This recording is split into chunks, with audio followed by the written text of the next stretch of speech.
Olá, alunos! Eu sou o professor Kellyton Ferreira e nessa primeira unidade nós vamos tratar sobre a primeira função administrativa, que é o planejamento.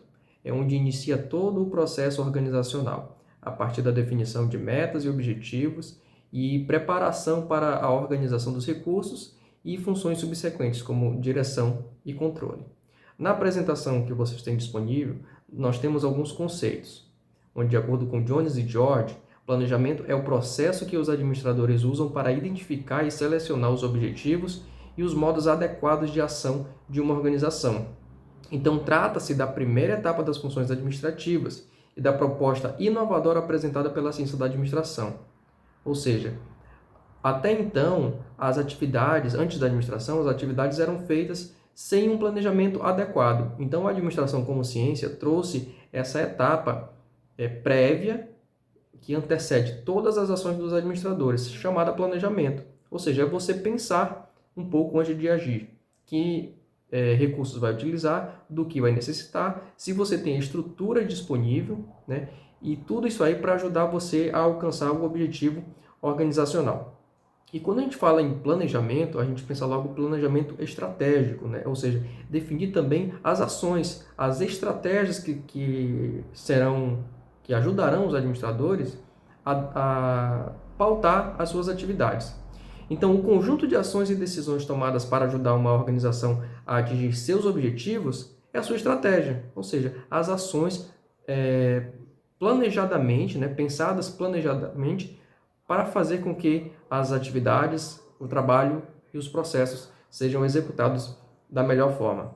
Então, planejar é tanto o processo de formular os objetivos, quanto o de formular estratégia. Outro aspecto importante é sobre a organização se conhecer, ou seja, você deve definir qual é o seu papel diante da sociedade, que necessidade você vai atender. E por isso é essencial você determinar qual é a sua missão, que é a sua razão de existir. Como diz lá na apresentação, a missão é a declaração ampla do propósito geral de uma organização, cuja intenção é identificar seus produtos e clientes, bem como distingui-la de alguma forma de seus concorrentes. Ou seja, é a razão de ser, é a sua identidade perante a sociedade, perante seus clientes. Definir também a visão, que é uma visão de futuro, onde a organização está hoje e aonde ela quer chegar. Ou seja, a visão, ela apresenta esse patamar futuro, no que ela pretende se tornar no andamento de suas atividades com um longo prazo.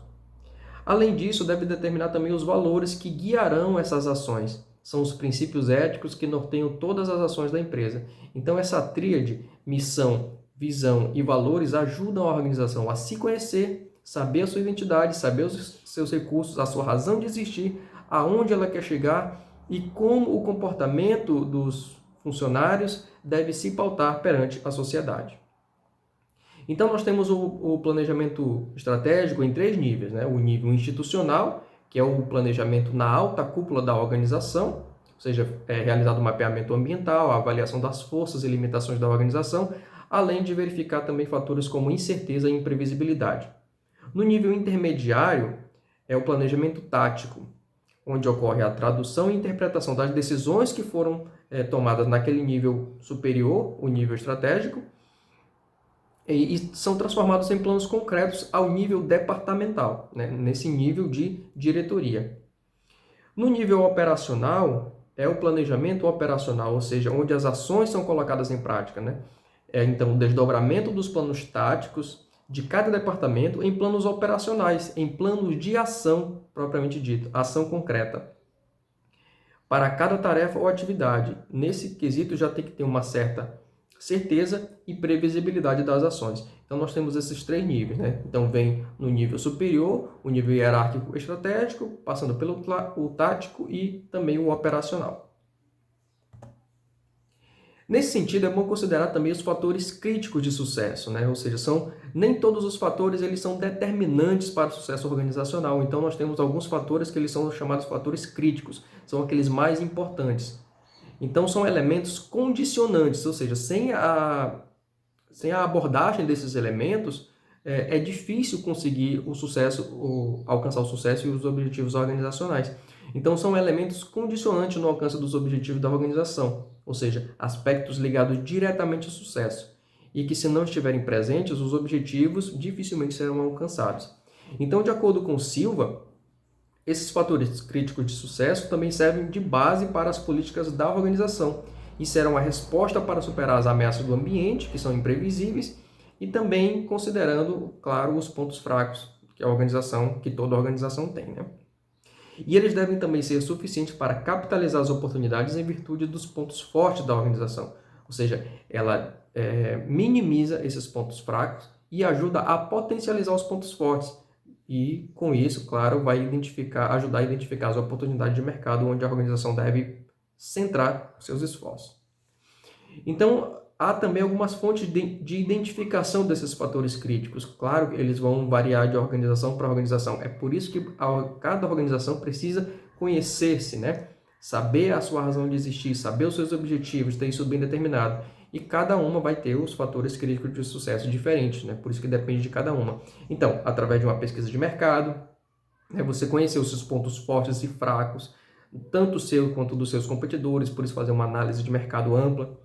Uma projeção das mudanças no comportamento e hábitos do consumidor, né? Já que você atende o seu cliente, você deve conhecê-lo e saber as suas necessidades, né? Saber quais são as suas necessidades atuais e também, claro, a mudança de comportamento, as novas exigências que o mercado e os clientes vão exigir, né?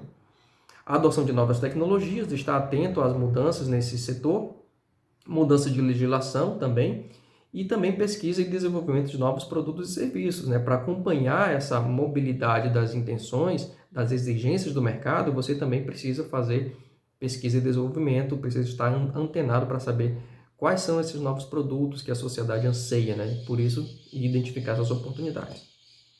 Então, a importância da etapa do planejamento ela é percebida pela definição de ações, decisões e objetivos organizacionais. Antes de colocar em prática, você precisa ter isso aí direitinho, esquematizado num plano prévio, né? Então, são aspectos interligados que poderão garantir o sucesso organizacional diante do cenário de incerteza típico de contextos competitivos. Então, já que a gente não pode prever o futuro, a gente tenta se antecipar, né? Então, fazendo um plano direitinho, a gente pode minimizar essa incerteza, essa imprevisibilidade.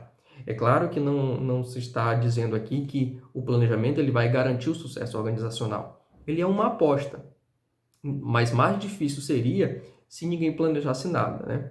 Então, com o planejamento direitinho, você pode definir essas ações, pode controlar essas imprevisões e fazer com que os objetivos sejam melhor alcançados. Então, espero que vocês tenham compreendido. Vocês têm o material de apoio na apostila, tem a apresentação e podem responder às atividades requeridas no curso.